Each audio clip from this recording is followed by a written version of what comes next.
Hi there. Well, as I'm sure you're all aware, it's been another very wet week across the British Isles. We're seeing a lot of heavy and persistent rain in places, and that comes on top of a lot of heavy rain across the previous couple of weeks from both Storm Ciara and Storm Dennis. So a very wet period with many places seeing a lot of rainfall over a relatively short amount of time. So this is the past 7 days rainfall accumulations from estimated by the radar. These purple colours indicating rainfall amounts of 70 millimetres or more. So you can see many parts of Western Scotland, Northwest England, North Wales and Western Ireland well above that. Some places into the browns, that's 200 millimetres or more over the high ground. So it has been extremely wet for these locations, and it has caused a lot of problems in terms of flooding as well. So a very, very wet week for many places. But further east, it hasn't been quite as bad. East of the high ground, east of the Scottish Highlands, east of the Pennines across southern England. There's been less rainfall, still seen around 15 to 30 mil for many places. So it's still been quite a wet week, but compared to places further west, it hasn't been quite as bad. Although saying that, for example, East Anglia for February is around 150% of its normal amount so far. So it has been still a well above average month in terms of rainfall, but compared to places further west, which have seen an amazing amount of rain in such a short time, it hasn't been as bad. But still a very wet week for the whole of the UK. And there has, of course, been some flooding issues. This morning, Tuesday morning, the River Severn recorded its highest ever level at 6.25 metres. That was about 10 miles north of Shrewsbury. And the towns of Ironbridge and Shrewsbury, both on the River Severn, have seen some serious flooding and the potential for more flooding to continue next week. Both have had severe flood warnings out over the past couple of days. So been some very disruptive weather, a lot of flooding around, which has caused some damage to many places as well. But we have also seen some snow. So this is for Monday, the areas that saw accumulating snow as estimated by the radar. That's denoted by these pink colours. And you can see much of northern Britain, Northern Ireland saw some snow of some form. Places further south, southern parts of northern England, parts of East Anglia, saw a little bit of sleet and snow in the morning, but then it did all move to the north and turn to rain as these milder temperatures came in. So it was only quite patchy first thing further south, but places further north saw 10, 15 centimetres of snow over the high ground, especially in parts of Scotland, Northern Ireland and sort of parts of the Lake District. So quite a lot of snow there, and relatively disruptive as well. There was some travel disruption during Monday. So it has all been happening with the snow we've seen and the rain and the strong winds last week. It's been a very unsettled period for weather, but there has been some good news in terms of farming. We've seen released today, forecasts for sugar beet production have risen to 1.18 million tonnes projected for this year. So that's actually more than last year. And although it has been a very wet period, the yields are expected to be above the 5-year average. And that's to do with increased yield offsetting the reduced farmland available for producing sugar beet. So some bit of good news there. Although, of course, many places have seen disruption from the such wet period we've been having as well. So looking ahead for the forecast for the next few days and then further on into the month as well. This is the jet stream at the minute. We're to the north of it in this trough, seeing cooler air coming in. But I think into the next few days, you're going to see the jet stream move more over as it does weaken a little bit, but it is going to push an area of low pressure across, which could bring some rain and perhaps some snow to many places. But by the end of the week, into the weekend, the jet stream's sort of to the south of us now. We're into the colder air to the north. So seeing potentially some wintry stuff again over the higher ground. With the jet stream to the south, but generally quite changeable over the next few days. We're going to see some rain, some slightly drier periods as well, but generally looking on the unsettled side. So taking a closer look, this is Wednesday into this northwesterly flow, quite blustery, quite chilly, a lot of scattered showers, some of these turning wintry over the higher ground and over the lower levels as well. I think through Tuesday night and into Wednesday, we could see some sleet and snow at the lower levels of parts of central and eastern England, but generally I think overnight into Wednesday and through Wednesday, they're going to become more isolated. We see this little bit of ridging come through ahead of this next area of low pressure, which is pushing in from the west. Now, this area of low pressure is one to watch. There is still some uncertainty about this in the forecast. Some models bringing it a bit further to the south, and as that pushes eastwards, that could just bring a little bit of patchy rain across parts of central, southern England. If it's that little bit further northwards, we could actually see some snow and rain across parts of the Midlands, northern England, with some colder temperatures to the north of that. So that bringing some snow as it comes through. But like I say, there is some uncertainty at the minute as to the track of this, with different models bringing it slightly differently.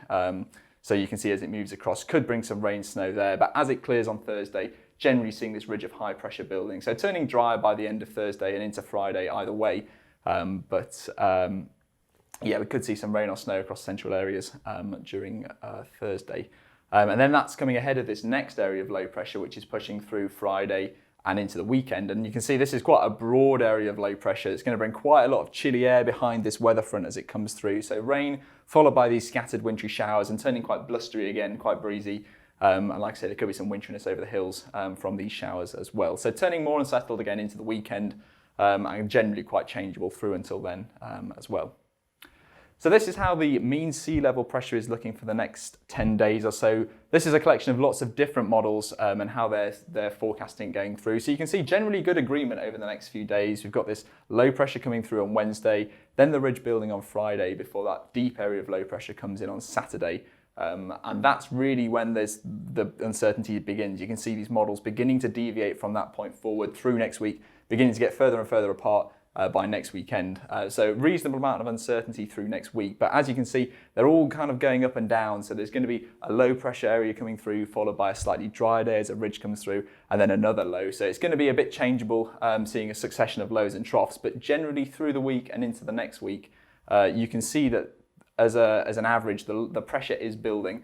Looks like it should turn a little bit more settled into the week after. So although it's going to be quite changeable during this period, I think we are going to see things slowly begin to settle down, hopefully something a little bit more dry coming along as we generally see pressure building across the UK through that period.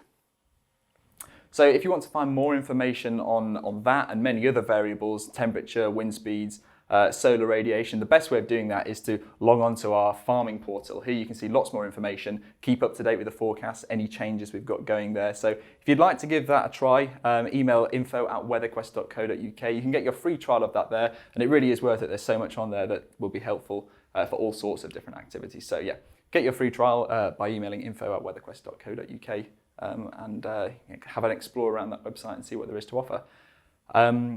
Looking ahead now for the next 3-4 weeks, this is next week, the first week of March. We've got this broad area of low pressure over the UK, as I mentioned earlier, and that's generally bringing quite unsettled conditions to much of northern and western Europe. You can see wetter than average conditions across most of the UK, particularly across the high ground, parts of the Alps, southern France, parts of Italy and the Balkans. I think it looks like it could be quite wet there, and across the UK as well, and parts of Scandinavia. Most places seeing above average rainfall during that period. And with the colder temperatures as well coming down that northwesterly flow, seeing colder than average temperatures across parts of Britain, Western Europe, but those milder temperatures moving away to the east now.